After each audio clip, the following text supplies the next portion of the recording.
ভাই ওর আবার কি হইলো?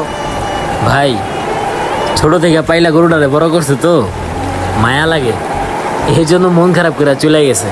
ও আচ্ছা, তো আচ্ছা শুনুন ভাই, আপনার গরু সবগুলো টাকা তো দিয়ে দিছি, তা আপনি একটা কাজ করেন, এই নেন এই টাকাটা রাখেন, এটা আপনার বাইরে দিয়েন। কি দরকার ছিল ভাই? ভাই ওরে দিয়ে নয়, অনেক খুশি হইব। আচ্ছা ঠিক আছে ভাই, দাঁড়া থাকবেন কতক্ষণ? যান গরুটা দেখেন আপনার গাড়ি আসা পর্যন্ত। ইস রে, এত বাতাস আমার উড়ে এলিতেছে। গরুটা ভালো হয়েছে না রে? হ্যাঁ ভাই। যাই দোকানে যাই একটা চা খাই, পরে আল্লাহ দিলে বাড়ির দিকে রওনা দিব। এই এটা রাব্বি না? কিরে রাব্বি, তুই মন খারাপ কইরা এই জায়গায় বসে আছিস কেন? ভাই গরুটা বেচা দিছো এই কারণে মন খারাপ না, মন খারাপ তো হইতাছে গরুটা জবাই কইরা দিব। আরে ভাই তুই মন খারাপ করস কেন? তোর তো খুশি হওয়ার কথা, কারণ তোর গরুটা আল্লাহর খুশির জন্য কুরবানি হইব।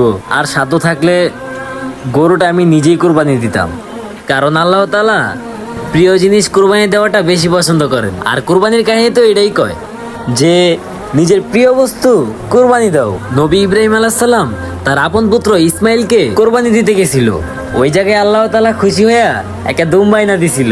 তাইলে ভাই আমার প্রিয় গরুটা আল্লাহর জন্য কুরবানি হইব? আরে ভাই একমাত্র আল্লাহর জন্যই। দাঁড়া দাঁড়া, তোর জন্য ওই ভাইয়ে একটা উপহার দিয়ে গেছে, এই যে এই টাকাটা রাখ, এটা দিয়া তুই ঈদের দিন কিছু খাইস।